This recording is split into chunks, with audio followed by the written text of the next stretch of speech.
Physics වලට 2022 අවුරුද්දේ ආපු LPP එකේ පස්වෙනි ප්‍රශ්නේ පළවෙනි රචනා ප්‍රශ්න විදිහට ආවේ බර්න්ලි ප්‍රමේය ආශ්‍රිත මේ යෙදීම. මෙතන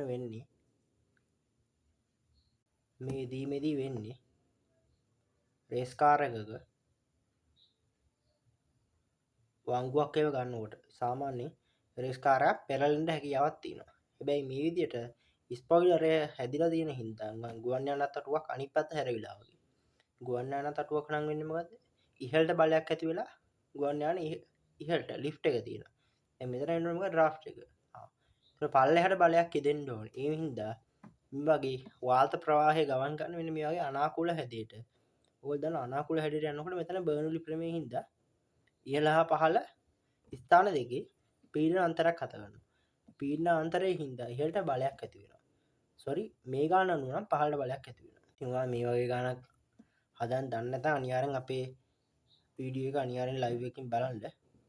අපි මේකේ කියලා දෙනවා බර්නලි ගානක් හරියටම කරන විදිය. ප්‍රධාන වශයෙන් මේ පාර උසස් පෙළ විභාගයේ යන ප්‍රධානම ටාගට් එකක් විදිහට රචනා ප්‍රශ්නවල අපි ටාගට් කරන්නේ ද්‍රව ස්ථිතිය ආශ්‍රිතව තියෙන යෙදීම් දෙකක් තියෙනවා. එකක් තමයි ආකිමිඩිස් මූලධර්මය. නැවක් වගේ දෙයක් ජලයේ පාවෙන ආකිමිඩිස් මූලධර්මය අනුව. ගුවන් යානයක් නැත්නම් ගුවන් යානක් වගේ දෙයක් ඉහළ යන්නේ. තව මෝටර රථයක් වගේ දෙයක් පහළට බලය හිටාගන්නේ. ඔයගොල්ලෝ දන්නවා මෝටර රථවල හැඩය හදලා තියෙන අනාකූල හැඩයටයි අර පල්ලෙහාට ගුරුත්ව කේන්ද්‍රය පල්ලෙහාට අරගෙන මේක මේ ඉහළ යන එක නවත්තන්න. තව විදියකට මේ බර්නූලි ප්‍රමේය ආශ්‍රිතවත් එහෙම දෙයක් වෙලා මොකක්ද වෙන්නේ? මේක ඉහළට හෝ පහළට බලයක් ඇති වෙලා ඒක ස්ථායීව ගමන් කරන්න පුළුවන් වෙනවා.